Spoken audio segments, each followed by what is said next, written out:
प्रियो, दाऊद का जीवन संग्रहित करने वाला जीवन था और शाऊल का जीवन बिखेरने वाला जीवन था।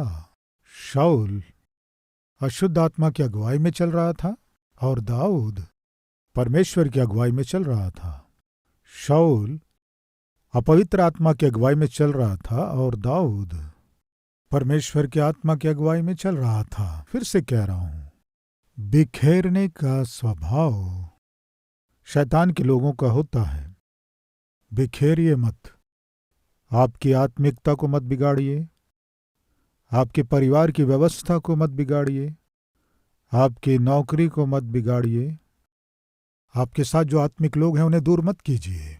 परमेश्वर ने जो आशीष दिया उसे अपने से दूर मत कीजिए। प्रियो, जब परमेश्वर ने शाऊल को राजा बनाया उस दिन 3,36,000 लोगों को परमेश्वर ने शाऊल को अनुग्रहित किया। कितने लोगों को अनुग्रहित किया देखेंगे, आइए। शमूएल की पहली पुस्तक 11वां अध्याय 6 से 8 वचन तक। यह संदेश सुनते ही शाऊल पर परमेश्वर का आत्मा बल से उतरा और उसका कोप बहुत ही भड़क उठा और उसने एक जोड़ी बैल लेकर उसके टुकड़े टुकड़े काटे और यह कहकर दूतों के हाथ से इज़राइल के सारे देश में कहला भेजा, जो कोई शाऊल और शमूएल के पीछे न हो लेगा उसके बैलों से ऐसा ही किया जाएगा। तब यहोवा का भय लोगों में ऐसा समा गया कि वे एक मन होकर निकल आए। तब उसने उन्हें बेजेक में गिन लिया और इज़राइल के 3 लाख और यहूदियों के 30,000 ठहरे। प्रियो, जब परमेश्वर का आत्मा शाऊल पर ठहरा तब सारा देश इकट्ठा हुआ, लेकिन उसके बाद शाऊल अपनी मनमर्जी से जीना प्रारंभ किया, स्वयं की इच्छा से निर्णय लेने लगा। प्रतिफल क्या हुआ? 13वां अध्याय 1 वचन।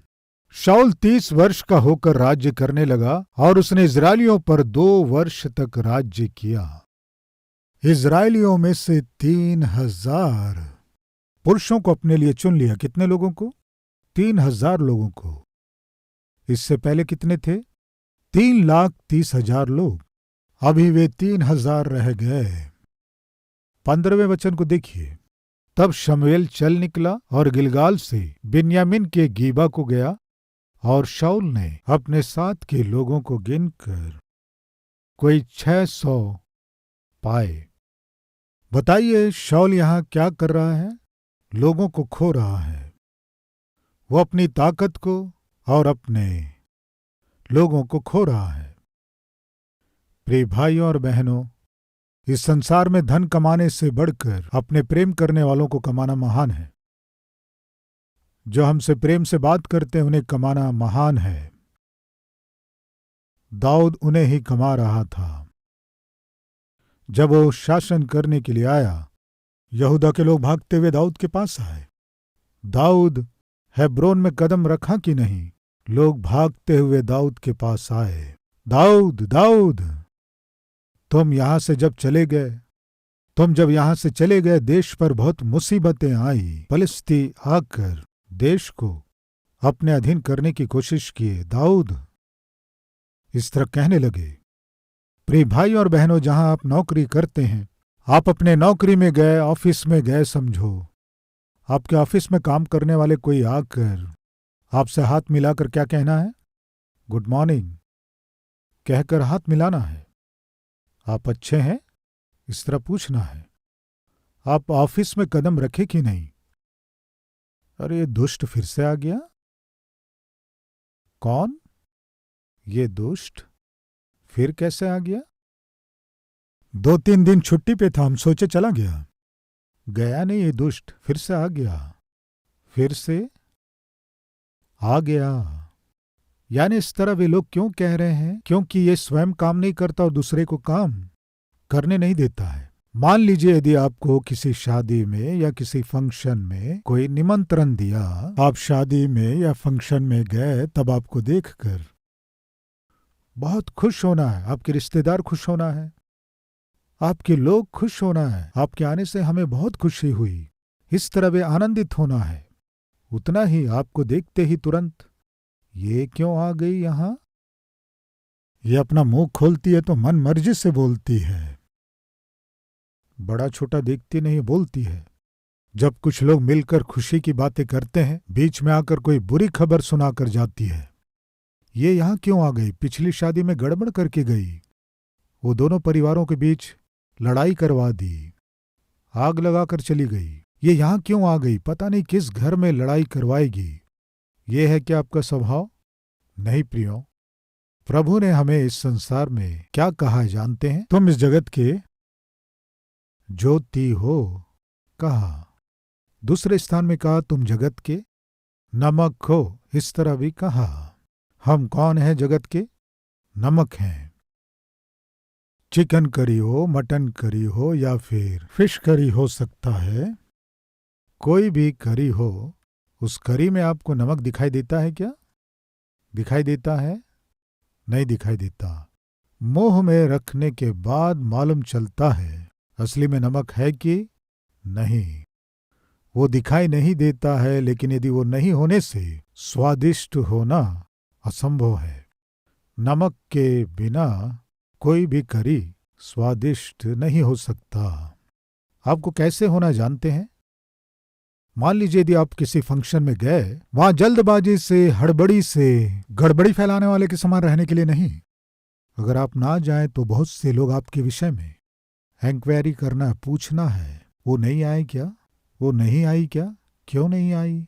आती तो कितना अच्छा होता, आने से कितनी खुशी होती, कितना अच्छा होता। यह आपके जीवन की शैली होनी चाहिए।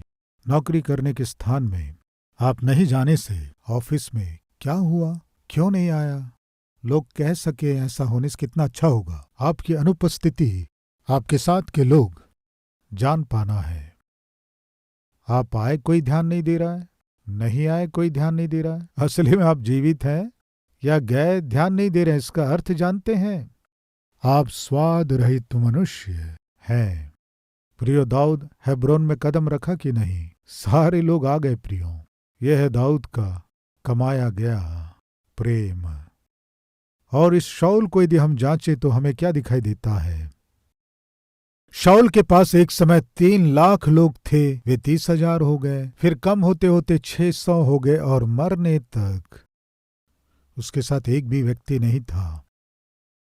फलिस्तियों के हाथों मैं मरने वाला हूं जब शाऊल जान गया, पास जो हथियार ढोने वाला था उससे कहा तुम मुझे मार डालो। उनके हाथों बेरहमी से मैं मारा जाऊं तो मुझे मार दो। वो भी मारने की हिम्मत नहीं किया, अभागी जैसा वो मर गया। प्रिय भाइयों और बहनों, शाऊल दुष्ट आत्मा की अगुवाई में चला और दाऊद परमेश्वर की आत्मा के अगुवाई में चला। अभी ध्यान से सुने। हमने देखा था ना, शाऊल के साथ कितने लोग थे? 3,30,000। उस विषय को बताने से पहले ध्यान से सुने। दाऊद के पास शाऊल को जिन्होंने मिट्टी दी, उन्हें बुलाया गया। जब वे आए, उनसे बहुत ही प्रेम से बात की। प्रियो, शाऊल के मरने के बाद एक अभागी की मौत मर के अंत में उसकी लाश चील, बाज या कुत्तों का भोजन बनता। जब ऐसी अभागी स्थिति आ गई, वे आकर जब शाऊल को मिट्टी दी, तब उन्हें बुलाकर उनसे बहुत प्रेम के साथ दाऊद बातचीत किया। शाऊल कैसा व्यक्ति था, एक वाक्य में हम देखेंगे। आइए, शमूएल की पहली पुस्तक 21वें अध्याय में क्या लिखा है जानते हैं? दाऊद भूखा प्यासा मारा मारा फिर रहा था। प्रियो, उन दिनों में दाऊद राजा होने के लिए अभिषेक किया गया, लेकिन वो राजा ना बने। शाऊल बहुत सी कोशिशें किया। शाऊल दाऊद का पीछा कर रहा था। दाऊद अपनी जान बचाकर भाग रहा था। उसे भूख लगी, तब वो परमेश्वर के भवन में गया। जब वो उस भवन में गया, वहां याजक को देखकर कहा, सुनो, खाने को तुम्हारे पास कुछ है क्या? भूख लग रही है। कहने से उस याजक ने एक प्रश्न किया, क्या तुम शुद्ध हो? क्यों, किस लिए? परमेश्वर के भवन में परमेश्वर के लिए प्रतिष्ठित की गई रोटियां ही हैं। यदि तुम पवित्र हो तो उन रोटियों को खा सकते हो। दाऊद ने क्या कहा जानते हैं? मैं और जो मेरे साथ हैं, हम पवित्र जीवन जी रहे हैं। तब उस याजक ने क्या किया जानते हैं? रोटियां दिया प्रियो। इस घटना को दोएग नाम का एक दुष्ट व्यक्ति देखा। इसे 22 अध्याय में हम देखते हैं। दोएग नाम का दुष्ट व्यक्ति भाग कर गया और शाऊल को बताया, राजा राजा राजा राजा घोर हो गया। क्या हो गया? आप दाऊद को मारने के लिए उसका पीछा किए ना? हाँ, अभी वो दाऊद कहाँ है जानते हैं? कहाँ है? परमेश्वर के भवन में है। उतना ही नहीं, उस याजक ने क्या किया जानते हैं? क्या किया? दाऊद को मारना है, वो भूखे प्यासे मर जाना है। आपने सोचा ना? उस दाऊद को भोजन देते हुए मैंने देखा। क्या दिया? एक समय का भोजन दिया प्रियो। किसे? दाऊद को। इस बात से शाऊल कितना क्रोधित हुआ जानते हैं? दाऊद जंगल में भूखा प्यासा तड़पते हुए अनाथ के रूप में जंगल में ही मर जाना है, नाश हो जाना है। मैंने सोचा ऐसे व्यक्ति को वो याजक भोजन देगा। दोएग, तुम जाकर सारे याजकों को मार दो। वो दुष्ट जाकर जो भोजन दिया उस याजक को और उसके साथ के 84 याजकों को, पूरे मिलाकर 85 याजक। 22वां अध्याय 18वां वचन। तब एदोमी दोएग ने मुड़कर याजकों को मारा और उस दिन सनी वाला एपोद पहने हुए 85 पुरुषों को घात किया। आपको क्या समझ में आ रहा है? दाऊद को एक समय का भोजन दिया है, इस बात को जानकर एक याजक के विषय में, अरे ये प्रभु का सेवक है, परमेश्वर का चुना गया है, जितने हैं ये सभी परमेश्वर के सेवक हैं, ये भी ना सोचकर उस दिन कितने लोगों को मरवाया शाऊल जानते हैं? 85 पुरुषों को मरवा दिया। दुष्ट है प्रियो। और जब वही शाऊल मरा, उसकी लाश को भी मिट्टी देने वाला कोई नहीं था, तो कोई जाकर शाऊल की लाश को लाकर मिट्टी देने से इसे जानकर दाऊद क्या किया जानते हैं? उन्हें अपने पास बुलाकर, तुमने जो किया है इसके प्रतिफल में परमेश्वर तुम्हें बहुत आशीष दे। तुम मुझे राजा के रूप में चुने हो, मेरे द्वारा तुम पर कोई हानि नहीं होगी, और ऊपर से मैं निश्चय तुम्हारी भलाई करूंगा। क्या दिखाई दे रहा है आपको? दाऊद में आत्मिकता दिखाई दे रही है और शाऊल में दुष्टता दिखाई दे रही है। अभी ध्यान से सुने प्रियो। दाऊद जब यहूदा के प्रांत में आया, तब परमेश्वर ने क्या किया? उन लोगों के द्वारा परमेश्वर यहूदा लोगों के ऊपर राजा के रूप में अभिषेक करवाया। वे यहूदी, यहूदा में रहने वाले लोग आकर दाऊद को राजा के रूप में अभिषेक किया। अभी आप ध्यान से सुने। इजराइल राज्य के सारे लोग कितने थे बताइए? 3,30,000 लोग, राइट? लेकिन परमेश्वर किसके ऊपर दाऊद को राजा नियुक्त किया बताइए? इजराइलियों के ऊपर। यानी वास्तव में दाऊद को किन के ऊपर राजा के रूप में शासन करना है? इजराइलियों के ऊपर शासन करना है। यानी कितने लोगों के ऊपर शासन करना है?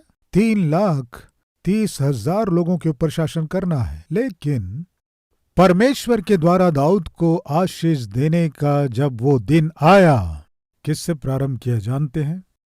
3 लाख लोगों से प्रारंभ नहीं किया, फिर 30,000 लोगों से ही प्रारंभ किया।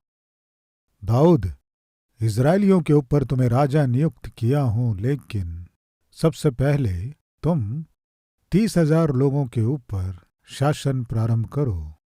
यहूदा प्रांत से संबंधित यहूदा के लोगों के ऊपर तुम शासन प्रारंभ करो। यानी परमेश्वर आपको आशीष देना है, आप कल्पना करें। परमेश्वर आपको आशीष दे, आप सोचें, या परमेश्वर ये आशा करे, वो परमेश्वर आपको अंश अंश करके ही आशीष देगा। अचानक एकदम से एक ही बार में आपको ऊंचाइयों में ले जाए, ऐसे नहीं होगा। अचानक मिलने वाला धन। कुछ लोगों को हम देखते हैं अचानक धनवान हो जाते हैं और अचानक गायब हो जाते हैं। कुछ सेवकों को सोशल मीडिया में और इधर उधर हम देखते हैं अचानक दिखाई देते हैं, अचानक गायब हो जाते हैं। परमेश्वर का आशीष देने का तरीका ऐसा बिल्कुल नहीं है, रातों ही रात आपको आशीष दे दे, ऐसा नहीं है। इसका उदाहरण है उत्पत्ति 26वां अध्याय, उत्पत्ति की पुस्तक 26 अध्याय 12वें वचन को पढ़ रहा हूं। फिर इसहाक ने उस देश में जोता बोया और उसी वर्ष में 100 गुना फल पाया, और यहोवा ने उसको आशीष दी और वह बड़ा और उसकी उन्नति होती चली गई, यहां तक कि वह अति महान पुरुष हो गया। क्या लिखा है? उसकी उन्नति होती गई। अंश अंश आशीष देना, यह परमेश्वर की विधि है। प्रिय, फिर से कह रहा हूं, परमेश्वर यदि आपको आशीष देना है तो आपको लिफ्ट में ऊपर नहीं ले जाएगा। कैसे? परमेश्वर यदि आपको ऊंचाइयों में ले जाना है, यदि सोचे तो किस तरह लेकर जाएगा? आपको लिफ्ट में ऊपर नहीं ले जाएगा। अभी मैं आपसे एक प्रश्न करता हूं, लिफ्ट में ऊपर जाना अच्छा है क्या, या सीढ़ियां चढ़कर जाना अच्छा है? बताइए बताइए। लिफ्ट में जाना स्वास्थ्य के लिए अच्छा है या सीढ़ियां चढ़कर ऊपर जाना स्वास्थ्य के लिए अच्छा है? आप ही बताइए। बताइए प्रियो, बताइए। आपके सामने लिफ्ट है और सीढ़ियां भी हैं, तीसरी मंजिल में जाना है, आप क्या करेंगे? बताइए। वो लिफ्ट इस तरह क्लोज होने लगता है, जल्दी से जाएंगे या तो पांव रखेंगे या फिर हाथ रखेंगे या अपना सिर रखेंगे। किस में? उस लिफ्ट के अंदर सिर रख देंगे। किस लिए? जा रहा है, जा रहा है, जा रहा है। इतनी हड़बड़ी के साथ आप अंदर गए, बीच में जाकर रुक गया तो हो गया आपका काम। प्रिय भाई और बहनों, समझने की कोशिश करें, कभी भी लिफ्ट से सीढ़ियां ही सुरक्षित हैं, स्टेप बाय स्टेप। उदाहरण बताता हूं ताकि आप समझ सको। यूसुफ से उसके भाइयों ने बैर किए, ईर्ष्या किए, डाह किए, बेच दिए। अंत में पोतीफर के घर में नौकर के रूप में ज्वाइन हुआ। कैसे? नौकर के रूप में। उत्पत्ति 39 अध्याय में यदि आप देखेंगे तो सबसे पहले एक नौकर के रूप में ज्वाइन हुआ।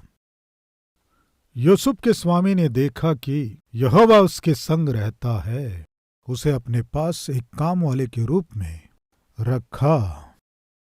क्या है?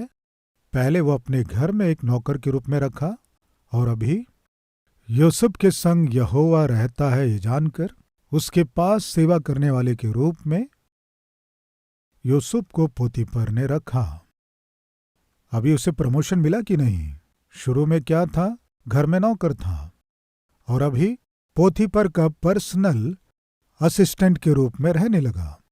उसे जो भी काम देता था उसे अद्भुत रूप से करता था। ये जानकर पोतीफर ने क्या किया? अपने सारे घराने के ऊपर मैनेजर बना दिया। लेकिन कहां से शुरुआत हुई? नौकर के रूप में, उसके बाद पर्सनल असिस्टेंट के रूप में, उसके बाद उसके पूरे घराने के ऊपर अधिकारी बना दिया, और उसके बाद उसके ऊपर पोतीफर की पत्नी ने इल्जाम लगाया कि ये मेरे साथ हंसी करने के लिए आया। इसे सच मानकर पोतीफर ने यूसुफ को जेल में डलवा दिया। अभी जेल में डाले जाकर यूसुफ क्या हुआ जानते हैं? कैदी बन गया।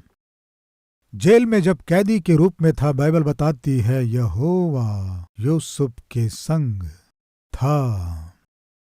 प्रिय भाइयों बहनों, सुनिए, परमेश्वर आपके संग ना हो और आप जेल के बाहर हों, इससे अच्छा है कि परमेश्वर आपके संग रहे और आप जेल के अंदर रहें। यह आपके लिए सुरक्षा है, सौभाग्य है। विश्वास कीजिए, परमेश्वर के बिना आप एक बहुत बड़ी नौकरी में रहें, इससे अच्छा है कि परमेश्वर आपके संग रहे और आप बेरोजगार रहें। यही आपके लिए भला है, इस पर विश्वास करें। परमेश्वर के बिना आप एक बड़े पैलेस में रहें, इससे अच्छा है कि आप परमेश्वर के संग एक झोपड़ी में रहें। यह आपके लिए आशीष है। 39वां अध्याय 22वां वचन। इसलिए बंदी गृह के दरोगा ने उन सब बंदियों को जो कारागार में थे यूसुफ के हाथ में सौंप दिया। और क्या लिखा है? और जो जो काम वे वहां करते थे वह उसी की आज्ञा से होता था। अभी क्या बन गया? कैदी के रूप में प्रवेश किया, लेकिन कैदी ही बनकर नहीं रहा, सारे कैदियों के ऊपर अधिकारी बन गया। अचानक यूसुफ को फिरौन की ओर से एक समाचार मिला और वो गया। समाचार क्या था? मैं स्वप्न देखा और हमारे देश में कोई इसका अर्थ बता नहीं सक रहा है। क्या तुम बता सकते हो? मैं नहीं बता सकता, लेकिन मैं जिसकी उपासना करता हूं, मेरा परमेश्वर, तुम्हारे स्वप्न का अर्थ बता सकता है। स्वप्न का अर्थ बता दिया। इस बात को सुनकर फिरौन क्या किया, अपनी अंगूठी निकालकर यूसुफ को पहनाकर कहा, इस देश के तुम ही प्रधानमंत्री हो, मैं नियुक्त कर रहा हूं। अभी यूसुफ क्या बना बताइए? देश पर शासन करने वाला प्रधानमंत्री बना, लेकिन कहां प्रारंभ हुआ? उसी देश में पौतीफर के घर में नौकर के रूप में प्रारंभ किया। प्रिय भाई और बहनों, परमेश्वर यदि आपको अचानक ऊंचा करेगा तो आप बैलेंस खो देंगे। शाऊल के जीवन में यही हुआ। गधों को चराने वाले को एकदम से राजा बनाने से हैंडल नहीं कर पाया देश को, पूरे देश को खतरे में डाल दिया। आज आप में कुछ लोग परमेश्वर से महान आशीष को, महान बरकत को आप मांग रहे हैं, आशा कर रहे हैं। ये सच है। अगर परमेश्वर अचानक आपको आशीष दे दिया तो उसे आप हैंडल कर पाना मुश्किल होगा। इसलिए परमेश्वर क्या करता है? Step by step. प्रिय भाई, प्रिय बहन, परमेश्वर को आपके प्रति उत्तम उद्देश्य हैं, लेकिन उन उत्तम उद्देश्यों को आपके जीवन में पूरा करना है तो वो परमेश्वर छोटी नौकरी से प्रारंभ करेगा, इसे ना भूलें। उस दिन दाऊद अपने पास सारी प्रजा को इकट्ठा किया। दाऊद के 40 वर्ष के शासन काल में यहोवा के मर्जी के अनुसार परमेश्वर की प्रजा की सेवा दाऊद ने किया। इस तरह नए नियम में लिखा हुआ है। क्या किया? अधिकार नहीं चलाया, प्रेम से उनकी सेवा किया। यह है जो परमेश्वर चाहता है। इसलिए उस युग को क्या नाम दिए जानते हैं? स्वर्ण युग। दाऊद के शासन काल को स्वर्ण काल कहा गया। कभी किसी को धमकी नहीं दिया, किसी को दुख नहीं दिया, एक तानाशाह के रूप में कभी किसी के साथ व्यवहार नहीं किया। पूरे देश के साथ एक पिता जैसा व्यवहार किया। पूरे देश को अपने कंधे पर लेकर शासन करने की कोशिश किया, प्रेम के साथ, परमेश्वर की सहायता के साथ। निस्वार्थ जीवन। दाऊद बहुत समय तक भूखा रहा, आंसुओं के साथ तड़पता रहा, कष्टों में डूबा रहा, लेकिन परमेश्वर उस पर अनुग्रह करे ऐसा दिन आया। आज हमारे बीच कोई है क्या? पास्टर जी, मैं भूखा रहता हूं, खाने को भोजन नहीं है, आंसू ही मेरे जीवन में रह गए हैं, कष्टों के साथ मैं सो रहा हूं। अच्छे दिन कब आएंगे मैं नहीं जानता। दाऊद के जीवन में भी अच्छे दिन कब आएंगे वो नहीं जानता था, लेकिन एक दिन अच्छे दिन आ गए। वो क्या था? जिस स्थिति में था, उत्तम स्थिति में पहुंचने का दिन परमेश्वर दाऊद के जीवन में अनुग्रहित किया। सुनिए, दाऊद जिस परमेश्वर की उपासना किया, उसी परमेश्वर की आज मैं और आप उपासना करते हैं। दाऊद पर जिस परमेश्वर ने तरस खाया, कष्टों से छुड़ाया, आंसुओं को पोंछा और उसे उत्तम स्थिति में ले गया, वही परमेश्वर आपके जीवन के कष्टों को भी दूर करके आपके आंसुओं को पोंछकर आपको समृद्धि से भर दे, ऐसा दिन आने वाला है। विश्वास करने वाले हैं तो मेरे साथ मिलकर प्रार्थना करेंगे। आइए मेरे साथ मिलकर प्रार्थना करें।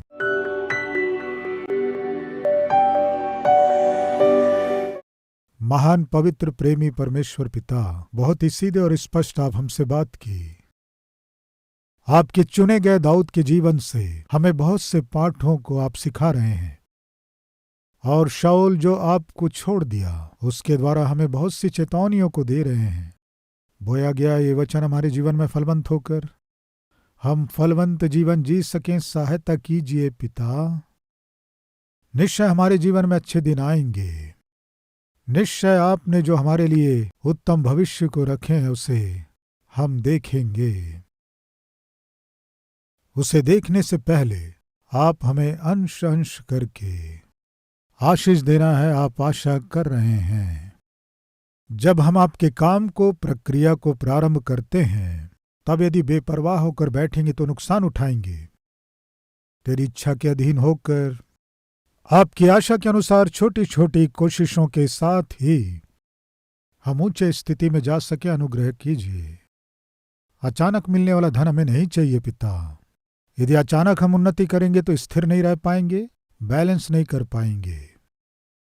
इसीलिए वो चाहे हमारे आत्मिक जीवन में हो या हमारी आर्थिक स्थिति हो या हमारा स्वास्थ्य हो या हमारी सेवकाई में हो, पिता हमारे जीवन में बैलेंस जरूरी है। ऐसा जीवन हमें दीजिए, यीशु के नाम से मांगते हैं पिता, आमीन। प्रिय मित्रों, यदि आप इस संदेश के द्वारा सच में आशीष पाए हैं तो लाइक कीजिए, बहुत से लोगों को शेयर कीजिए और साथ ही साथ एक कमेंट के द्वारा अपने राय को दीजिए, मैं चाहता हूं। फिर मिलेंगे, तब तक के लिए शलोम।